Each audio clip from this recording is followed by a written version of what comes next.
अस्सलाम वालेकुम एवरीवन।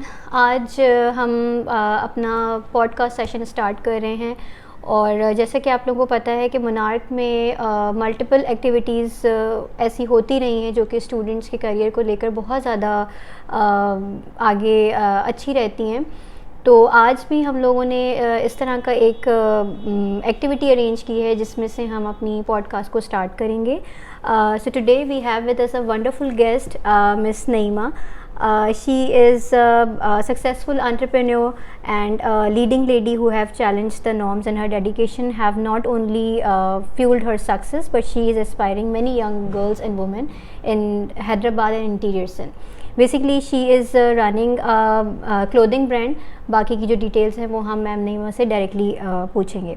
अस्सलाम वालेकुम मैम, हाउ आर यू? वालेकुम सलाम, अल्हम्दुलिल्लाह, I am great, how are you? Same here ma'am, thank you so much. Ma'am please अपने पूरे ओवरऑल जर्नी के बारे में हमें कुछ बताइए. So I am a textile designer. I have done my graduation in textile design, and after that I have done my masters in design marketing and merchandising.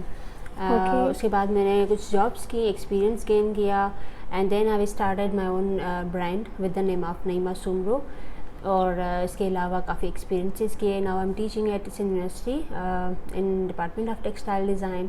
और इसके अलावा बहुत सारी और भी एक्टिविटीज़ हैं तो वो भी करती रहती है साथ. अच्छा मैम, मुझे ये बताएं कि आपको कैसे ये शौक़ हुआ कि आपने क्लोथिंग ब्रांड को लॉन्च करना है? आपका गॉड गिफ्टेड थी ये चीज़ या आपने किसी से इंस्पायर होकर ये चीज़ अपने इसमें करियर में लेकर आई हैं? जब मैं ग्रेजुएशन कर रही थी उसके बाद फिर मैंने कहा कि कुछ अपना काम करना है. When I was doing my own job, so वहाँ पे क्रिएटिविटी अपनी करते थे हम लोग, और ये एक अप्रूवल आता था कि हमें अप्रूव करवानी है डिज़ाइन ये वो.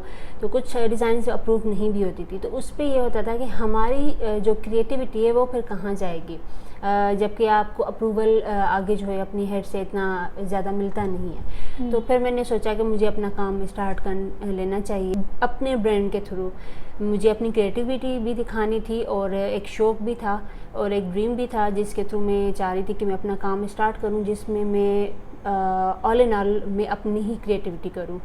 तो बस इसी तरह से मैंने अपना काम स्टार्ट किया, और अल्हम्दुलिल्लाह. हर डिज़ाइनर जो है वो एक थीम को लेकर चलता है, तो आपका थीम किस तरफ है? टोटल कल्चरल साइड पर है या थोड़ा उसमें मॉडर्न वेयर भी होता है? बेसिकली मेरा जो है टोटली कल्चरल नहीं है. मैं जैसे बता रही थी कि टेक्सटाइल डिज़ाइन से ग्रेजुएशन किया है, तो टेक्सटाइल को लेके ही मैं अपनी क्रिएटिविटी करती हूँ. जैसे कि अवेयरनेस क्रिएट करना थ्रू कि हमारे पास क्या काम हो रहा है और किस तरह से हो रहा है, और जो हमारे पास क्राफ्ट हो रहा है, हैंडमेड काम हो रहा है, जैसे कि अजरक है और सूसी का कपड़ा होता है या हैंडमेड फैब्रिक बनता है, तो बेसिकली वो मोस्टली कॉमनली मार्केट में नहीं होता है. तो उसकी अवेयरनेस भी देना, उन आर्टिजन्स को सपोर्ट भी करना ताकि जो है वो आगे बढ़ें, और उनका जो काम, जो अभी काम वो ख़त्म होने को आ रहा है, उनको सपोर्ट देना, रिवाइवल देना कि आगे वो चीज़ जो है ना चलती रहे. तो उसी चीज़ को भी लेना है, अपनी क्रिएटिविटी भी करनी है, तो साथ साथ दोनों चीज़ें चल रही हैं, ट्रेडिशनल प्लस कंटेम्प्रेरी स्टाइल. तो वो तो आपके नॉर्मली फॉर्मल वेयर होते हैं या कैजुअल है? रेडी टू वेयर है, कैजुअल मोस्टली. अच्छा. रेडी टू वेयर स्टार्ट किया था मैंने, उसके बाद अभी अल्हम्दुलिल्लाह अनस्टेज भी है, और अभी मैंने मैन वेयर में भी स्टार्ट किया है. उसमें जो मेन टेक्सटाइल की टेक्निक्स होती हैं, जैसे कि आपका टाई डाई हो गया, आपका ब्लॉक प्रिंटिंग हो गया, इस चीज़ के ऊपर भी आपका है?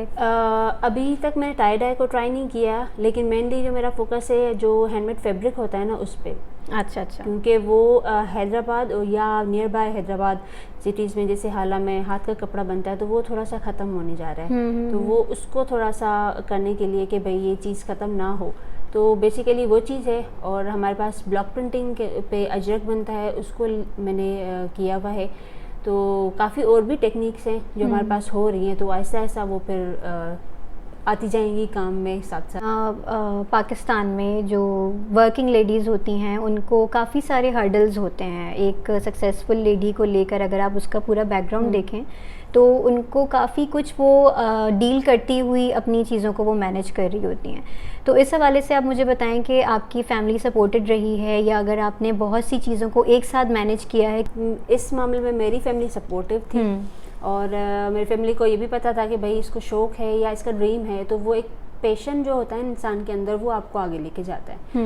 अगर सपोर्टिव नहीं भी होती है तो आप अगर एक पैशन और ड्रीम के साथ चलते हैं तो वो फिर भी आप थोड़ा बहुत आगे जा सकते हैं। मुश्किलातें ज़रूर आती हैं आपके रास्ते में, वो इस तरह से कि आपको सपोर्ट इन काइंड ऑफ के दूसरे लोगों से नहीं मिलती है, जो लोग आपको ये कहते हैं कि आपने क्या स्टार्ट कर दिया, आपका बिजनेस चलता है नहीं चलता है, कितना कमा रही हो, तो वो डिग्रेड करते रहते हैं। बिल्कुल। तो ऐसी काफ़ी सारी मुश्किलातें, जैसे मार्केट में प्रॉपर काम वाले ढूंढना, और अकेले औरत मार्केट में जा रही है वो किस तरह से जा रही है, तो काफ़ी सारी ऐसे भी और सबसे ज़्यादा तो स्टार्ट में ही होता है कि तुम इतना इन्वेस्ट कर रही हो, तुम्हें अर्न तो उसमें कुछ भी नहीं था। अच्छा। तो ज़रूरी नहीं है कि आप स्टार्ट में ही पूरा एक बाकी जो फेमस ब्रांड्स हैं उनकी तरह एक आउटलेट खड़ा कर दें। आप भले छोटे पैमाने से स्टार्ट करें, फिर आप स्लोली ग्रेजुअली आप आगे बढ़ेंगे और फिर ही आप आगे जाके जो है ना अपनी मेहनत करेंगे।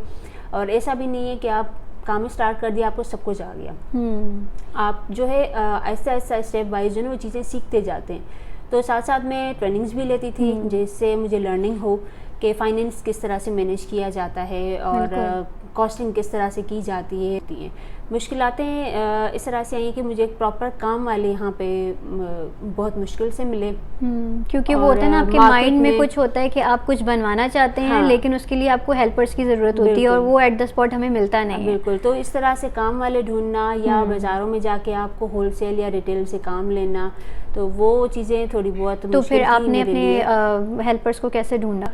लगातार मेहनत के साथ, और ज़ाहिर काम करना था तो आपको जो है वो चीज़ करनी होती है। तो जैसे पैशन और ड्रीम की मैंने बात की कि अब अगर आपकी मेहनत और लगन है किसी काम में तो वो आप कर लेते हो, कर रही हूँ। अच्छा, स्टार्टिंग में अगर आपको अपना एक तरह से हर बंदा जब अपना इस तरह का प्रोफेशनल लाइफ में एंटर होता है तो वो एक टाइम टेबल बनाता है, तो आपका कितना टाइम आपको लगता है कि आप अपना वर्किंग के ऊपर देती होंगी कि एटलीस्ट आपने 8 आवर्स वर्क आप करती थी, फिर आप क्या अपना घर भी मैनेज करती थी, वो थोड़ी सी आप मुझे टाइमलाइन बताएं ताकि। जब स्टार्ट किया था मैंने बिज़नेस तो समझो मेरा मतलब फुल टाइम अपने काम पे ही था, क्योंकि मुझे एक चीज़ स्टार्ट की है और फिर अब प्रोडक्ट्स बनाई, अब इसका फ़ोटोग्राफी करवानी, अब इसको सोशल मीडिया पे लगाना है, अब इसको मार्केट करना है। तो सिर्फ कपड़े बना के रख नहीं देना होता है, उसके आगे बहुत और भी स्टेप्स होते हैं। तो उसके बाद फिर मैंने ऐसे ऐसे अपने एग्जीबिशंस भी लगाए और ये साथ साथ वर्किंग करती थी। मोस्टली मेरा मतलब पूरा दिन उसी पे ही लग जाता था, और बीच में मैं जॉब नहीं करती थी, तो मैं फुल टाइम अपने काम को देती थी। अब इसमें ये कि अपना काम है तो आप थोड़ा बहुत ईजी हो जाते हो कि चलो भाई आज अगर मुश्किल हो रहा है तो कल कर लेंगे। इस तरह से चीज़ें मैनेज हो जाती हैं। ऐसा हमारे यहाँ यूनिवर्सिटी में पढ़ाई करवाई जाती है स्टूडेंट्स को, वो क्या वाकई प्रैक्टिकल लाइफ में आपको आगे हेल्प आउट करती है? क्योंकि अक्सर हमें स्टूडेंट लाइफ में ऐसा लग रहा होता है कि हमें ये सब्जेक्ट्स पढ़ा रहे हैं तो हमारा तो इससे आगे कोई काम भी नहीं है। तो आपको ऐसा लगता है कि आपने जो अपनी स्टूडेंट्स लाइफ में सब्जेक्ट सीखे हैं या उनके बारे में आपने अपनी थीसिस वर्क किया होगा और मल्टीपल आपने चीज़ें की होंगी, तो क्या वो आपने जब अपना ब्रांड स्टार्ट किया तो आपको वो हेल्प आउट हुई है उन चीज़ों से? बिल्कुल, डेफिनेटली हुई है। जो हम सीखते हैं ना वो हम बेसिकली टेक्निक्स हम लर्न कर रहे होते हैं कि कौन सी चीज़ किस तरह से होगी, उससे आपको लर्निंग्स होती हैं। तो ड्यूरिंग स्टडीज़ स्टूडेंट्स इतना सीरियस नहीं भी होते हैं, तो समटाइम्स ये होता है कि वो लर्न भी नहीं कर पाते होते हैं। तो मोस्टली हम लर्निंग ज़्यादा तब करते हैं जब आप प्रोफेशनली काम करते हो, तो प्रैक्टिकली चीज़ तब होती है, तब आप अपनी जो लर्निंग होती है वो आप वहाँ पे अप्लाई करते हो, फिर आपको पता चलता है कि ये चीज़ अब यहाँ पे हमने सीखी थी, तो वो हमने इतनी चीज़ सीखी थी, उससे आगे भी काफ़ी सारी चीज़ें हम कर सकते हैं या सीख सकते हैं। कि आपने इतना स्टार्ट से लेके अब तक कंटिन्यूस आपने अपनी एफ़र्ट की है, आप बहुत हार्ड वर्किंग भी रही हैं, तो उसमें आपकी तब से लेके अब तक जो जो अचीवमेंट्स हैं उसके बारे में थोड़ा बताएं। अल्हम्दुलिल्लाह काफ़ी सारी चीज़ें हैं। मैंने काफ़ी नेशनल और इंटरनेशनल ट्रेनिंग्स भी अटेंड किए हैं, शॉर्ट कोर्सेज़ किए हैं, जिससे काफ़ी सारे बाहर के लोगों से मैंने सीखा है ऑल थ्रू माय बिज़नेस। मैं अपनी फील्ड से रिलेटेड जो है अपनी खुद से ही इंटरनेट सर्फिंग करती रहती हूँ। जो बिज़नेस से रिलेटेड चीज़ें होती हैं कि मुझे किस तरह से आगे काम करना चाहिए या किस तरह से ग्रूम करना चाहिए खुद को, तो वो फिर मैं ट्रेनिंग सर्च करती रहती हूँ। इसके अलावा मैंने काफ़ी सारे अल्हम्दुलिल्लाह 10 to 11 एग्जीबिशंस किए हैं, माशाल्लाह। पाकिस्तान में ही इंटरनेशनली किए हैं। इसके अलावा अल्हम्दुलिल्लाह मुझे 5 या 6 अवार्ड्स भी मिले हैं, बेस्ट डिज़ाइनर या सक्सेसफुल एंटरप्रेन्योर के भी। तो आप जब मेहनत करते हो तो लोगों को पता चलता है कि आप क्या काम कर रहे हो, किस तरह से कर रहे हो, तो अल्लाह मियाँ फिर आपकी मदद करता है। आप अपनी मार्केटिंग को किस तरीके से लेके चलती हैं, क्योंकि मेजॉरिटी ब्रांड्स जो हैं वो इसी वजह से बंद हो जाते हैं क्योंकि वो अपनी मार्केटिंग नीड्स को मीट नहीं कर पाते। तो ऐसे डिज़ाइनर्स या ऐसे जो आर्टिस्ट हैं हमारे जो भी बिल्कुल बिगिनर्स हैं और अपना स्टार्ट करना चाहते हैं, तो उनके हवाले से फॉर अ बिगिनर आपको क्या लगता है कि उनको ऐसी मार्केटिंग स्ट्रेटजी अप्लाई करनी चाहिए जो उनके लिए लॉन्ग टर्म उनको फ़ायदा दे? तो आजकल जो बेस्ट टूल है मार्केटिंग का वो इंस्टाग्राम एंड फेसबुक है, जिसके थ्रू आप इजीली मार्केटिंग कर सकते हो। लेकिन सोशल मीडिया पे ये होता है कि आपको पूरा टाइम देना पड़ता है। अगर आप 1 या 2 दिन पोस्ट नहीं करते हो तो आपको लोग भूल जाते हैं। तो इस तरह से चीज़ें, दूसरी चीज़ें कंपटीशन नो डाउट ज़्यादा है, तो आप कॉम्पिटिटर्स को देख के ही जो है अपनी वैसी चीज़ बनाएं जो उनसे थोड़ी बहुत डिफरेंट हो। क्लॉथिंग है तो क्लॉथिंग में आप क्या ऐसा डिफरेंट कर रहे हो जिससे वो आप उस कॉम्पिटिटर से आगे जा सकते कि अगर आपने एक बिज़नेस अपना फ़ैशन को लेकर ही आगे चलना है तो आपका आर्ट तो आपकी जगह है, लेकिन आर्ट को आपने आगे लोगों तक कैसे पहुंचाना है, उसमें आपकी मार्केटिंग की भी स्किल्स आ जाते हैं, उसमें आपकी लॉन्ग टर्म स्ट्रेटजीज़ भी आ जाती हैं, उसमें आपकी फाइनेंसिंग भी आ जाती है। तो एक ओवरऑल पूरा पैकेज होता है। इसके साथ ये भी होता है कि आप जस्ट पिक्चर और ये चीज़ें लगा के बैठ नहीं जाओ, आप उसके पीछे लग जाओ। बिल्कुल। काफ़ी फैमिलीज़ में एक ये नॉर्म है कि जो आर्ट एंड डिज़ाइन से रिलेटेड जो भी सब्जेक्ट्स होते हैं या आर्ट की फील्ड जो होती है वो सबसे लास्ट में ऑप्शन रखा जाता है। मेजॉरिटी फैमिलीज़ को ये लगता है स्टिल, जबकि हम इतना ज़्यादा आगे दुनिया बढ़ चुकी है, अभी भी स्टिल काफ़ी पेरेंट्स को, फैमिलीज़ को ये लगता है कि अगर बच्चा कुछ नहीं कर रहा तो वो आर्ट में चला जाएगा। मतलब हम आर्ट को इस तरह से एकदम से नीचे से देख रहे होते हैं। तो मैं ये चाह रही हूँ कि आप बच्चों को बताएं, थोड़ा क्लियर करें कि इस आर्ट एंड डिज़ाइन की फील्ड से भी आप मल्टीपल क्या आगे अपॉर्चुनिटीज़ वो अवेल कर सकते हैं जो कि जिससे वो अपना पूरा करियर बना सकते हैं। तो उसके बारे में आप थोड़ा बताएं। मेरे ख्याल में तो अवेयरनेस प्रोग्राम्स होने चाहिए जिसके बेसिस पे जो पेरेंट्स हैं उनको पता चले कि ये भी एक फील्ड है जो कि डॉक्टर और इंजीनियर की स्टोरी से भी आप लोग बाहर निकल के डॉक्टर और देखें। इंजीनियर से भी के लेवल की ही डिग्री होती है ये। बिल्कुल। तो ये टोटली डिपेंड भी करता है उस बच्चे पे भी कि वो कितना उस चीज़ में शौक रखता है, बिल्कुल, वो उस चीज़ में जाना चाहता भी है या नहीं है, किस तरह से कन्विंस करता है अपने पेरेंट्स को। पाकिस्तान में मैम वैसे भी जो फैशन इंडस्ट्री है वो हमारी काफ़ी माशाल्लाह से आगे है। अगर आप किसी और दूसरी कंट्रीज़ को देखें तो पाकिस्तान एक फ़ैशन इंडस्ट्री में काफ़ी अच्छी लेवल पर आता है। हमारे जो काफ़ी फेमस डिज़ाइनर्स हैं उनका काम बहुत बेहतरीन है। तो आपके कोई कुछ चंद फेमस अच्छे डिज़ाइनर जो आपके बहुत ज़्यादा आपको अच्छे लगते हों? पाकिस्तान में जो डिज़ाइनर्स काम कर रहे हैं, एक तो मुझे यूसुफ बशीर कुरैशी है, उसका काम अच्छा लगता है बिकॉज ही इज़ इटसेल्फ एक पोएट भी कह सकते हैं और एक डिज़ाइनर भी हैं। तो वो एक उसकी अपनी फ़िलासफ़ी होती है जिसको लेके काम कर रहे होते हैं। और काफ़ी और भी ब्रांड्स हैं, जैसे खाड़ी का काम मुझे अच्छा लगता है, वो खुद भी जो है आर्टिज़न और क्राफ्ट बेस्ड काम कर रहे होते हैं। काफ़ी सारे और भी नए डिज़ाइनर्स आ जाते हैं, जैसे हुसैन रिहाड़ है, उसका काम बहुत अच्छा है। तो हम हमारे ट्रेडिशनल के हिसाब से यहाँ पे बहुत अच्छा काम हो रहा है। बिल्कुल, नो डाउट, क्योंकि जो आप फैशन डिज़ाइनर्स के आपने जिनके नाम लिए हैं ऑब्वियसली उन्होंने अपना स्टार्ट इस आर्ट की इंडस्ट्री में ही किया है और फैशन इंडस्ट्री हमारी दूसरी इंडस्ट्री से बहुत बेहतर है। तो इट मीन्स कि हमारा जो ये आर्ट वाली जो ये इंडस्ट्री है पूरी, इसमें हमें अपने स्टूडेंट्स को, अपने जो न्यू आने वाले बच्चे हैं उनको इसके लिए मोटिवेट करना चाहिए। मेजॉरिटी जो न्यू डिज़ाइनर्स होते हैं उनको वर्कर्स ढूंढने में बहुत प्रॉब्लम होती है कि अगर स्पेशली हैंड एम्ब्रॉयडर्ड वर्कर्स जो हैं उनसे अक्सर नहीं बात बन पा रही होती, या एक अगर होता है तो हमें दूसरा मिलना बहुत मुश्किल होता है। तो इस चीज़ को आप कैसे इतना आपने कैसे ढूंढा? तो मेरा जो प्लस पॉइंट ये था कि मैंने जॉब्स कुछ ऐसी फील्ड्स में की थी जिसमें मुझे गांव और आर्टिजन से मिलके काम करना पड़ता था, जो गांव की औरतें होती हैं। तो मुझे जो है उसमें इतना हर्डल पेश नहीं आई थी कि मैं ज़्यादा इतना ढूंढूं या मुझे कोई मुश्किल हो।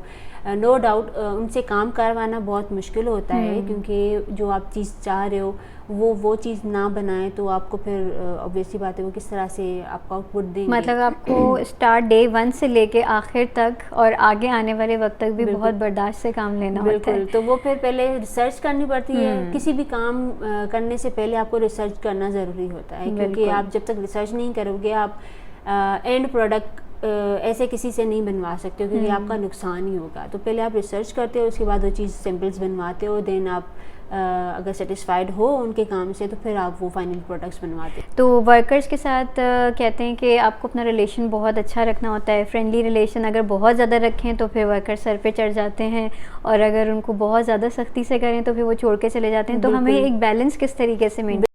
उनके साथ गांव के जो औरतें होती हैं ना, उनके साथ काम करने का ये मज़ा इसलिए आता है कि आप उनके जैसे बन जाओ। आप ऐसे नहीं हो कि आप शहर से आए हो, आप ऊपर बैठे हो चेयर पे और आप उनसे नीचे बिठा के उनके और आप उनको ऑर्डर्स दे रहे हैं। ऐसा नहीं है, ऐसे नहीं है। वो ऐसे काम नहीं करती हैं। ऑर्डर पे सख्ती से तो बिल्कुल भी नहीं है, उनके जैसा बनना पड़ता है। आप उनके साथ बैठ के उनसे बातें करो, उनको थोड़ा एंटरटेन करो, लाइक उनको मतलब इस चीज़ से बहुत खुशी होती है कि हाँ भाई हमें भी कोई इज्जत दे रहा है। मुझे एक मेरा लास्ट क्वेश्चन है, मैं आपका ज़्यादा टाइम नहीं लूँगी। मुझे ये बताएं कि ऐसे जो बिल्कुल बिगनर्स हैं, जो न्यू डिज़ाइनर्स हैं, जो कि इस फैशन इंडस्ट्री में आना चाहते हैं, उनके लिए आप क्या मैसेज देंगी? उनके लिए मैं ये मैसेज दूंगी कि एक पैशन होना ज़रूरी है। आपकी लगन काम से आप मेहनत नहीं करोगे तो आप आगे नहीं बढ़ सकते हो। अगर आपको शौक़ है किसी चीज़ का, शौक़ एक अलग चीज़ होती है और पैशन अलग चीज़ होती है। तो वो चीज़ अगर आप रखोगे तो आप आगे बढ़ सकते हो। आप किसी चीज़ में पढ़ रहे हो तो ऑब्वियसली बात है उस चीज़ का कोई मकसद होना ज़रूरी है। अब इट डिपेंड्स टोटली कि उस स्टूडेंट का माइंड किस तरफ से जा रहा है। वो आगे बढ़ना चाहता है तो वो फिर आगे बढ़ सकता है, अदरवाइज़ फिर वो नहीं होगा। Okay, thank you so much ma'am आपके टाइम का। आपने बहुत एक मोटिवेशनल हमें डिस्कशन पूरी रही है हमारी। आई होप जो ऐसे डिज़ाइनर्स हैं जो कि अभी मार्केट में एंटर होना चाहते हैं, उन्होंने हमें डिस्कशन से उनको फ़ायदा होगा। इंशाल्लाह हम आगे भी इस तरह के पॉडकास्ट करते रहेंगे। आप लोग हमारे साथ रहिएगा। Thank you ma'am, thank you so much. अल्लाह हाफ़िज़।